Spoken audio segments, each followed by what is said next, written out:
जमा बैठा तुझे शुरू में बैठा है। मेरा नाम डॉक्टर कुमार शशिकांत है।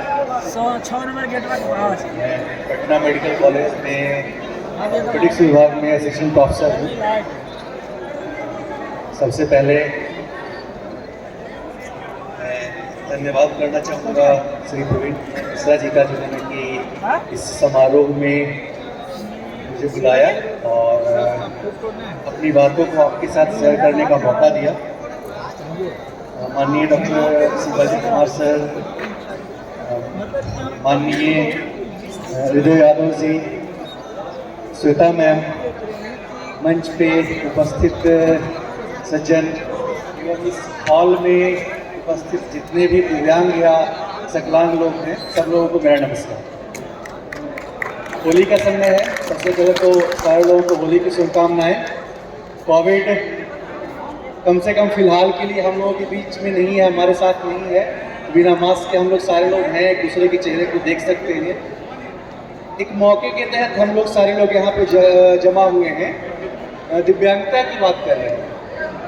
एक डॉक्टर हूँ तो बहुत सारी चीज़ों को एक चिकित्सक के नज़रिए से देखता हूँ, उस बारे में भी हम बात करेंगे। थोड़ा डिटेल में बात करना चाहूँगा।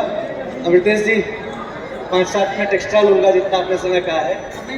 एक तो चिकित्सक के नाते हमारा क्या समाज में रोल है और आपकी क्या अपेक्षाएं होनी चाहिए चिकित्सक से, उसके बारे में बात करूंगा। प्लस आपकी क्या प्रॉब्लम है, आपकी क्या परेशानी है और उसका क्या सोल्यूशन बेस्ट आज के समय में हो सकता है, उसके बारे में आप बात करें। डीपीजी पर नहीं, हम भेज देंगे बात। एक जो सबसे बड़ा प्रॉब्लम था जिसका कि सोल्यूशन होता दिख रहा है, कम से कम बिहार में एक मंच नहीं था जिसपे कि लोग खड़े होकर के अपनी बात रख पाते, अपने प्रॉब्लम को एक दूसरे के साथ शेयर कर पाते। अगर 2011 के सेंसस को देखें तो 2011 के सेंसस के अकॉर्डिंग इंडिया में 121 करोड़ लोगों में से 2,58,00,000 लोग विकलांग थे। विकलांग इसलिए यूज कर रहा हूँ क्योंकि दिव्यांगता की बात विकलांग इसलिए यूज कर रहा हूं क्योंकि दिव्यांगता की बात बाद में आई। और हमारा सेंसस 2011 में हुआ लास्ट सेंसस, जिसमें कि 2,68,00,000।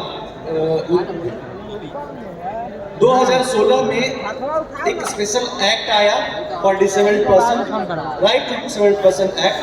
उसमें बहुत सारे डिजीज को ऐड किया गया और जिसको कि दिव्यांगता के अंदर में इंक्लूड किया गया। पहले मेनली 3 चीजें थी जिसको कि हम लोग दिव्यांगता में मानते थे: hearing disability, visual disability and locomotor disability, जिसके कि हाथ पैर में प्रॉब्लम हो। बाद में बहुत सारी चीज़ों को 2016 के एक्ट में ऐड कर दिया गया, बहुत सारे डिजीजेस को ऐड कर दिया गया। सेरेब्रल पैल्सी एक बीमारी होती है जो कि छोटे बच्चों में होता है, जन्म के समय अगर कोई प्रॉब्लम हुई उसके चलते। मेंटल डिसेबिलिटी को ऐड कर दिया गया, थैलेसीमिया, सिकल सेल एनीमिया जैसी बहुत सारी बीमारी थी। तो टोटल आज की डेट में 21 बीमारियाँ हैं जिनको कि हम लोग दिव्यांगता के फील्ड में ऐड करते हैं। तो सबसे पहले तो हमें परेशानी कितनी है उसके बारे में जानना पड़ेगा और क्या क्या परेशानी है उसके बारे में जानना पड़ेगा, और सरकार हमें क्या क्या सुविधाएं दे रही है उनको करना पड़ेगा। मुझे निश्चित तौर पर के मालूम है कि इस हॉल में जितने भी लोग उपस्थित हैं उन्हें क्या क्या मिल सकती है पूरी तरह से उसके बारे में मालूम नहीं है। जैसे 2016 के एक्ट में दिया गया कि राइट टू एक्सेसिबिलिटी, और राइट टू एक्सेसिबिलिटी का मतलब ये होता है कि कोई भी संस्थान जो सरकारी या गैर सरकारी संस्थान है वहाँ पे जा रहे हैं तो एक दिव्यांग पर्सन आसानी से पहुँच पाए। बड़ा अच्छा लगता है यहाँ पे कि व्हील चेयर के लिए एक्सेसिबल रैंप है जिसके थ्रू आ सकते हैं। अदरवाइज आप कहीं और की बात छूटती है। मैं पटना मेडिकल कॉलेज में हूँ, हर जगह पे रैंप उपलब्ध नहीं है और बहुत मुश्किल होता है वैसे लोगों को जिनकी दिव्यांगता विकलांगता की। So that is accessibility. Second act is accessibility to information. कोई एक ऐसा सेंटर होना चाहिए जो इंफॉर्मेशन दे कि क्या क्या सुविधाएं हमारे पास अवेलेबल है। उसके लिए चीफ कमिश्नर बनाए गए हैं सेंट्रल लेवल पे और स्टेट लेवल पे। तो सेंट्रल लेवल पे और स्टेट लेवल पे चीफ कमिश्नर हैं जिनके सामने आप अपने प्रॉब्लम को लेकर के जा सकते हैं और वो आपके प्रॉब्लम को रीएड्रेस कर सकते हैं। बहुत सारी सरकार की जैसे एक स्पेशल स्कॉलरशिप दिया जाता है, 200 scholarship every year government of India देती है हायर एजुकेशन में लोगों को जाने के लिए। तो जो लोग पढ़ रहे हैं, पढ़ करके आगे बढ़ रहे हैं, उनको हायर एजुकेशन में जाने के लिए 200 सीट्स है, फुल्ली फंडेड है। नया एक्ट जो 2016 में आया उसमें एक राइट टू एजुकेशन स्पेशल दिया गया। उसमें राइट टू एजुकेशन में क्या है कि 8 साल से 6 साल से लेकर के 18 साल के जितने भी बच्चे हैं जो डिसेबल्ड हैं, उनके पढ़ने का सारा खर्च सरकार वहन करेगी। ये बाइंडिंग है सरकार की। सो हमें ये इंफॉर्मेशन होना चाहिए। ये इंफॉर्मेशन होगा कैसे? नेतृत्व पैदा करना होगा, एक मंच पैदा करना होगा जहाँ पे कि लोग आए, प्रॉब्लम के बारे में बात करें। और ऐसा नहीं है कि बिहार में इतने लोग जितने हमारे पास दिख रहे हैं, पूरा हॉल खाली है, सारा पूरा सीट भरा हुआ, तक लोगों को जगह नहीं मिलनी चाहिए थी। सो अवेयरनेस की कमी है। सो सबसे पहले तो आप लोगों ने वो बैरियर तोड़ दिया। यू आर अवेयर, आप लोग यहाँ पे हैं, अपने प्रॉब्लम के बारे में आप सोचते हैं, जानना चाहते हैं। So awareness is very important कि हमारे पास अवेयरनेस होना चाहिए हमें। सो आप लोग एक वॉलेंटियर बनिए, जितने लोग आए हैं, जो कि समाज में जा करके बाकी आप नेतृत्व पैदा कीजिए और बाकी लोगों को बतलाइए कि आपका प्रॉब्लम का सोल्यूशन हो सकता है। इसके बाद हम बात अपने डॉक्टरी पेशे के अकॉर्डिंग बात कर रहा हूँ। बहुत सारी डिसेबिलिटीज़ हैं जो कि प्रिवेंटेबल हैं। अभी श्वेता मैम बात कर रही थी कि सर इतने सारे जो पेशेंट, बहुत सारे जो लोग हैं जिनका कि पैर टेढ़ा है, क्या पहले अगर उनका कुछ ट्रीटमेंट होता तो आज जो उनका लाइफ है उससे बेहतर लाइफ हो सकता था क्या? हमारे पटना मेडिकल कॉलेज में एक क्लब फुट क्लिनिक चलता है बिहार सरकार के सहयोग से, प्लस एक NGO है क्योर क्लब फुट इंटरनेशनल, उसके सहयोग से। क्योर क्लब फुट इंटरनेशनल जो है वो हमें बहुत सारा सामान मुहैया करवाता है, जूता मुहैया करवाता है। अगर सरकार की तरफ से किसी समय कोई कमी हो गई प्लास्टिक की, वो मुहैया करवाता है सरकार। डॉक्टर मुहैया करवाता है, एक जगह मुहैया करवाता है। और क्योर क्लब फुट NGO के जो वॉलंटियर्स हैं वो लोगों को बतलाते हैं, लोगों तक जाते हैं।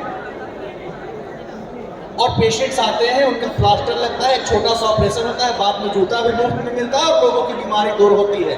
और वो बच्चे जो कंप्लीटली हैंडीकैप हो जाते, 40% से ज़्यादा हैंडीकैप का लेवल जो होता है वो हो जाता, वो 5 साल 6 साल की उम्र में कोई बता नहीं सकता कि उनको कोई प्रॉब्लम भी हुई थी। पोलियो के मरीज होते हैं, बहुत सारे मरीज जिनको कि हेमीप्लेजिया हो जाता है, प्रॉपर उनको ब्रेसेज नहीं मिलता है पहनने के लिए, सही जगह पे पहुंच पाते हैं और इसके चलते उनका ट्रीटमेंट नहीं होता और अल्टीमेटली वो कोई भी हैंडीकैप होने नहीं चाहता। कोई भी नहीं चाहता कि मेरा पैर नहीं काम करे, मेरा हाथ नहीं काम करे, मेरा दिमाग नहीं काम करे, मैं चीज़ को सोच नहीं पाऊँ, समझ नहीं पाऊँ, तो सोचना सही ढंग से डिसेबिलिटी कोई नहीं चाहता। सो जो प्रिवेंट हो सकता है वो प्रिवेंट हो, उसके लिए अवेयरनेस की जरूरत है। लोगों को बतलाया है कि ये ट्रीटमेंट अवेलेबल है। बहुत सारे प्रिवेंटेबल डिजीजेज हैं, एक्सेस हेल्थ के साथ ये हमारा प्रॉब्लम है। हेल्थ केयर सिस्टम में स्टाफ हर जगह पे अवेलेबल नहीं है। फेडरल लेवल पे, गांव के लेवल पे जो ट्रेनिंग होनी चाहिए, हेल्थ केयर सेंटर में जो ट्रेनिंग होनी चाहिए वो अवेलेबल नहीं है। उस चीज़ के ऊपर काम करने की जरूरत है। और वो डिमांड आपके तरफ से, जिसको भूख लगेगा वही खाना मांगेगा और तभी खाना मिलेगा। सो डिमांड आपके तरफ से आना चाहिए। और वो डिमांड कब आएगा? वो डिमांड तब आएगा जब आपको मालूम रहेगा कि आपका अधिकार क्या है और आपकी जरूरत क्या है। तो सबसे बड़ा फायदा जो इस गैदरिंग का है, इस सभागार में हम लोग जो सारे लोग उपस्थित हैं, इसका सबसे बड़ा एक फायदा वो ये है कि हम लोग कम से कम अपने प्रॉब्लम के बारे में जान रहे हैं और क्या एक्सेस मिल सकता है, क्या सरकारी सुविधा मिल सकती है, क्या अलग सिस्टम से सुविधा मिल सकती है और हमें क्या और मिलना चाहिए, इस बारे में हम लोग बात कर रहे हैं। बाहर में आप जाएंगे, विदेशों में अगर आप जाएंगे तो वहाँ पे कोई बिल्डिंग हो ही नहीं सकता जिसमें कि रैंप नहीं हो। हम स्पेशल दिव्यांगता, विकलांगता से दिव्यांगता, विकलांगता मतलब क्या? हैंडीकैप, हमें डेफिशिएंसी है, और दिव्यांगता मतलब क्या? Special ability. सो हमने ठीक है स्पेशल एबिलिटी नाम तो दे दिया, लेकिन वो अगर स्पेशल एबल्ड बच्चे हैं उनके लिए अगर स्पेशल एबिलिटी का स्कूल है तो क्या उतने ट्रेंड स्टाफ है हमारे पास क्या? सो वो ट्रेंड स्टाफ, वो ट्रेंड टीचर होने चाहिए। ये भी डिमांड आपके पास है। हमारे साथ प्रॉब्लम है और केवल उसके सोल्यूशन की बात करें, जो प्रेजेंट प्रॉब्लम है और प्रिवेंशन की बात नहीं करें तो चीज़ें बढ़ती चली जाएंगी। जितने हमारे डिसेबल्ड लोग हैं उसमें बहुत सारा अभी भी डिफिशियंसी है जो कि आगे की तरफ बढ़ रहा है, उसको रोका जा सकता है। उसके लिए हेल्थ सिस्टम का एक्सेस होना चाहिए, उसके लिए सपोर्ट होना चाहिए। बहुत सारे ऐसे लोग हैं जिनको कि सर्टिफिकेट नहीं मिल पाता। सरकार ने 2016 के एक्ट में 3% से बढ़ा करके 4% रिजर्वेशन किया दिव्यांग लोगों के लिए सरकारी नौकरी में, और एजुकेशन में रिजर्वेशन को 3% से बढ़ा करके 5% किया। बट अभी भी आप देखिए सीटें खाली रह जाती हैं। हायर एजुकेशन में, मेडिकल एजुकेशन में फिजिकली हैंडीकैप जो बच्चे रहते हैं, आप देखिए उनका कट ऑफ मार्क्स इतना लो जाता है, उसके बाद भी सीटें खाली रह जाती है। इसका रीज़न क्या हो सकता है? 2.5 करोड़ लोग हैं 2011 के सेंसस के अकॉर्डिंग, आज के डेट में कम से कम 5 करोड़ लोग होंगे, और फिर भी हमारे यहाँ जहाँ की मुश्किल से 25-30 हज़ार सीटें हैं मेडिकल की, उसमें अगर 5% हो गया तो कितना 1000-2000 का संख्या है, और वो सीटें खाली रह जा रही हैं। इसका मतलब कमी आपकी तरफ से है। कमी आपकी तरफ से है कि आप अपने आप को जो सुविधाएं हैं उसको एक्सेस करने के लिए भी प्रयास नहीं कर रहे हैं। और इसका कारण क्या है? क्योंकि कोई मंच नहीं है जो कि बतलाए कि सुविधाएं क्या है, क्या हम कर सकते हैं, क्या हमें सुविधा मिल सकती है। तो उम्मीद करता हूँ आगे के आने वाले वर्षों में प्रवीण कुमार मिश्रा जी, शिवाजी सर और बाकी जितने भी लोग इस फील्ड में एक्टिव हैं और नए नेतृत्व को पैदा करेंगे, हृदय सर हैं, और नए नेतृत्व को पैदा करेंगे और घर घर में, गांव-गांव में ये अवेयरनेस फैलाएंगे। हर गांव में कम से कम एक ऐसा दिव्यांग होना चाहिए जो कि सर्च करे लोगों को और वो बताए उसको कि क्या मदद अवेलेबल हो सकता है, उन्हें कहाँ जाना चाहिए, किसके पास बात जाना चाहिए, उनका अधिकार क्या है। और बहुत सारे लोग हैं जिनको अपनी बातें रखनी हैं। इन्हीं शब्दों के साथ मैं वाणी को विश्राम देना चाहता हूँ। एक बार फिर से आभार व्यक्त करना चाहता हूँ, उन्होंने मुझे मौका दिया अपनी बातें रखने का। धन्यवाद। बहुत बहुत धन्यवाद सर। चलिए एक जरूरी सूचना है, 3 साल के बाद